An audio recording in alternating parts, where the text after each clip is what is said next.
والسلام على رسول الله وعلى آله وأصحابه أجمعين. Qui parmi nous ne recherche pas le bonheur?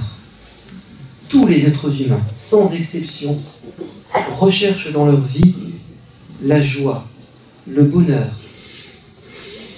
Mais sait-on comment réaliser cet idéal? Les philosophes se sont penchés sur la question du bonheur.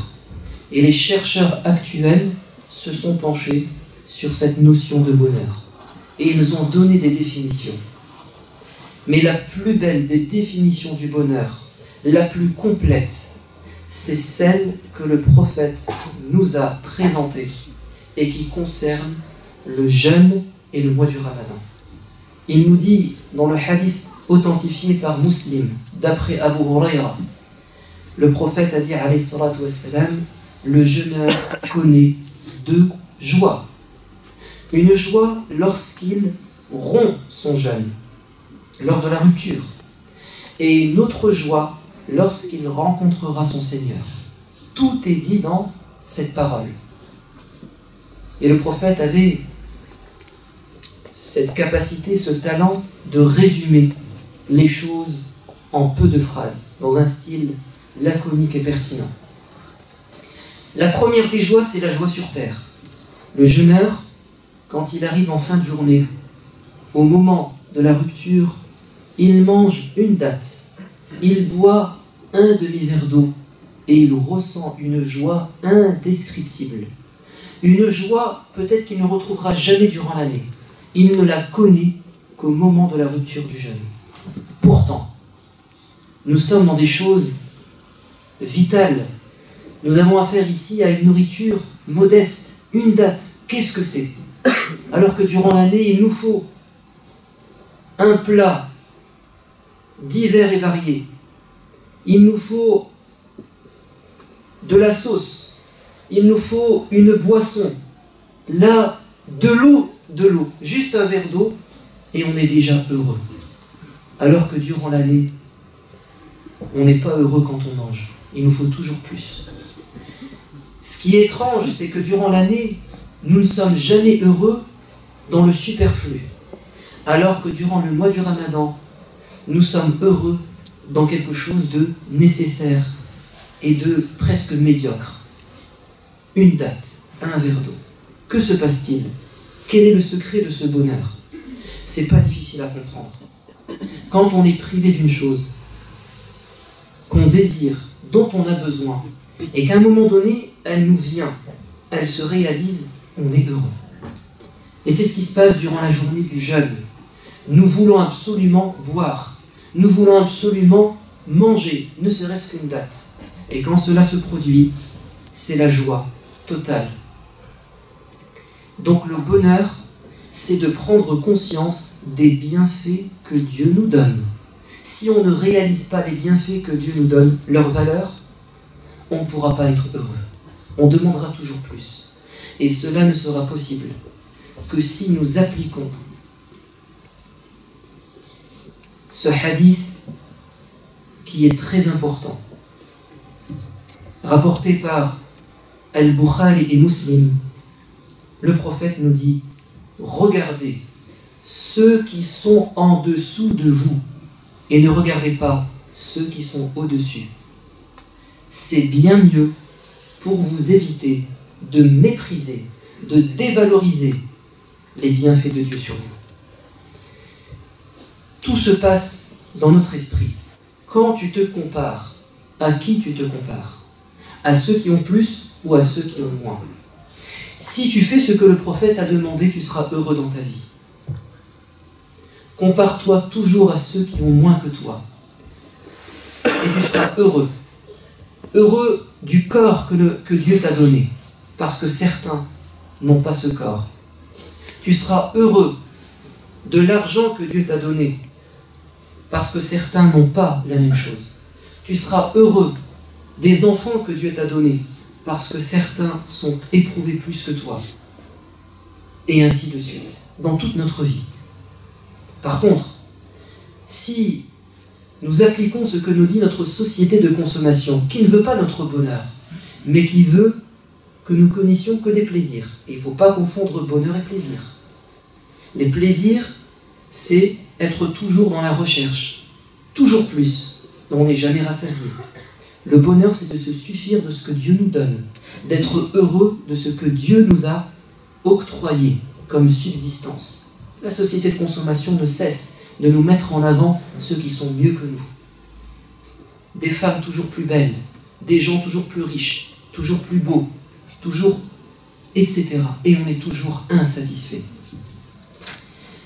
Si le jeûneur est si heureux au moment de manger une date et de boire un verre d'eau, c'est parce qu'à ce moment, ce verre d'eau et cette date ont une valeur immense.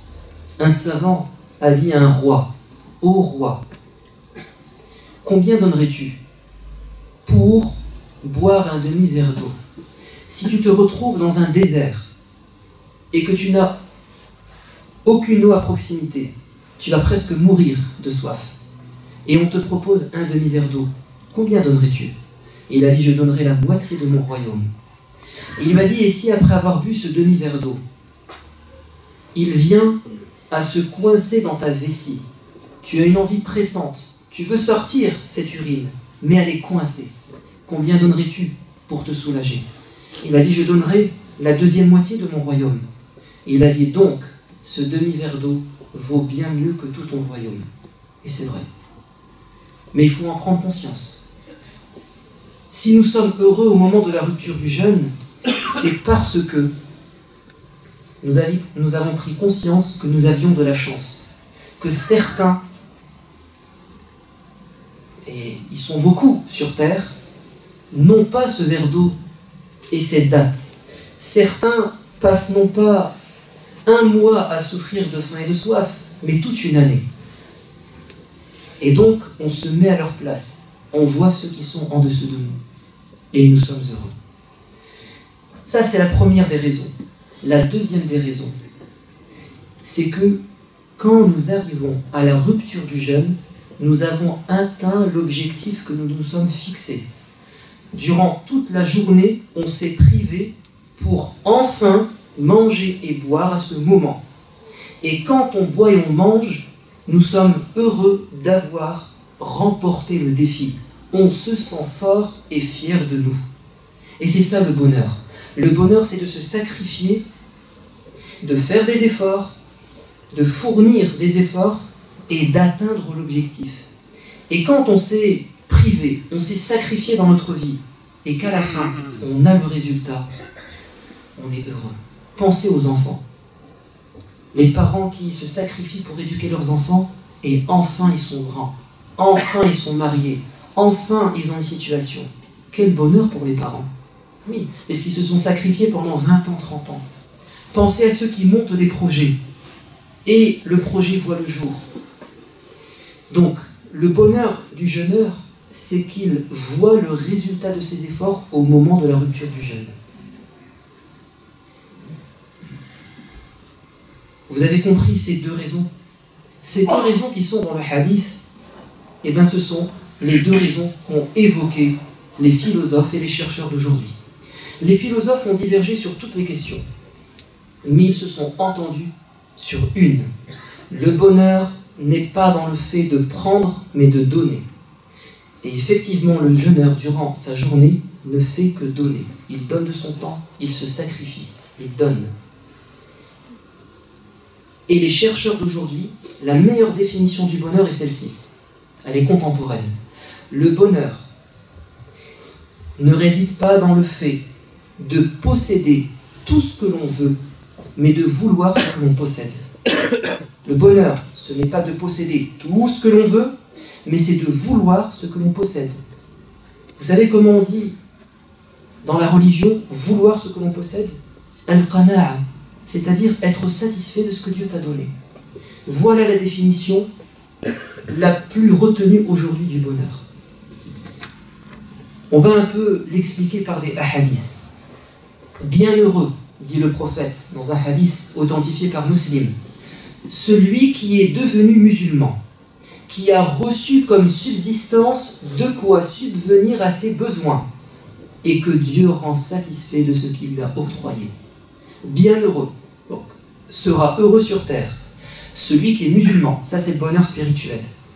Le bonheur matériel, c'est de recevoir comme subsistance juste de quoi subvenir à tes besoins durant la journée, à condition et que Dieu rend satisfait de ce qu'il lui a octroyé. Dans un autre hadith authentique, celui qui, parvenu au matin, se sent en sécurité parmi les siens, donc il est vivant, il se réveille le matin, il est en sécurité, en bonne santé, et possède de quoi subsister durant la journée, c'est comme si on lui avait rassemblé le monde et ce qu'il contient. Vous êtes aussi heureux quand au matin vous êtes en vie, en bonne santé, en sécurité, et que vous avez juste de quoi manger durant cette journée, vous êtes aussi heureux qu'un milliardaire. C'est comme, dit le prophète, on vous avait rassemblé tout l'or du monde. Pas de différence. Pas besoin de les envier. Ils sont peut-être plus malheureux que vous. Et le prophète nous dit, alayhi salatu wassalam, dans le hadith rapporté par le Bukhari, que périsse, c'est-à-dire qu'il soit malheureux, l'esclave du dinar et du dirham, l'esclave de l'euro et du dollar, du velours et de la soie, de la mode. Il va être malheureux, celui qui court après l'argent sans être satisfait de ce que Dieu lui donne, qui court après la mode sans se suffire de ce que Dieu lui donne. Si on lui donne, il s'en satisfait, mais si on l'en prive, il se montre mécontent. Ça, c'était la première forme de bonheur du jeûneur. Il est heureux au moment de la rupture du jeûne, car il a pris conscience des bienfaits de Dieu. Il est heureux car il a atteint son objectif. Mais combien d'entre nous n'ont pas atteint leurs objectifs? Combien d'entre nous font des efforts et ils n'y arrivent pas? J'ai pas réussi mon projet, j'ai pas eu mon bac, j'ai pas eu mon permis, j'ai pas trouvé le bon mari, la bonne épouse, j'y arrive pas avec mes enfants, je suis malade. On a des objectifs, on ne les atteint pas sur terre. Cela signifie-t-il que nous serons malheureux? Alhamdulillah, le prophète a été plus loin que les philosophes et les chercheurs. Nous, croyants, nous ne pouvons qu'être heureux. Parce que si nous n'avons pas nos résultats sur terre, au moins nous les aurons dans l'au-delà. Et c'est ça le bonheur véritable. C'est la béatitude. C'est pour ça qu'il n'y a que la religion qui peut rendre heureux l'homme. Parce que sur terre, on ne peut pas avoir tout ce que l'on veut et atteindre tous nos objectifs. Alors il y a un au-delà qui vient réaliser nos souhaits et nos rêves. C'est pour ça que le prophète ne s'est pas suffi de dire « le jeûneur est heureux au moment de la rupture du jeûne ». Il dit « et il sera heureux au moment de rencontrer son Seigneur ». Et c'est ça la véritable joie. C'est la récompense de tes efforts dans l'au-delà et non pas ici-bas. Et c'est pour ça que Dieu nous dit dans la sourate Yunus « Qul bifadlillahi wa birahmatihi fabidhalika falyafrahu » dit prophète aux croyants, c'est plutôt de la grâce et de la miséricorde de Dieu dont ils devraient se réjouir. Cela est bien mieux que ce qu'ils peuvent amasser comme bien sur terre. Ce qui nous attend dans l'au-delà, au prix de nos sacrifices, est bien mieux que ce qu'on peut recevoir sur terre. Bien mieux. Et c'est ça qui doit nous rassurer. C'est pour ça qu'on tient le coup en tant que croyant. C'est que la vie n'a pas vraiment de valeur. Elle n'a de valeur que parce qu'elle est une étape qui nous amènera à destination, c'est-à-dire au paradis, Inch'Allah. Alors le jeûne vient nous apprendre comment être heureux.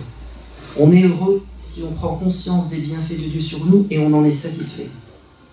Arrêtons d'être toujours dans l'insatisfaction perpétuelle, de toujours vouloir plus, plus. Alors, je parle du matériel, mais vouloir plus dans des choses nobles, évidemment que c'est voulu, puisque c'est ce qui va nous rentrer au paradis. Et le bonheur, c'est de découvrir ce qui nous attend comme récompense dans l'au-delà.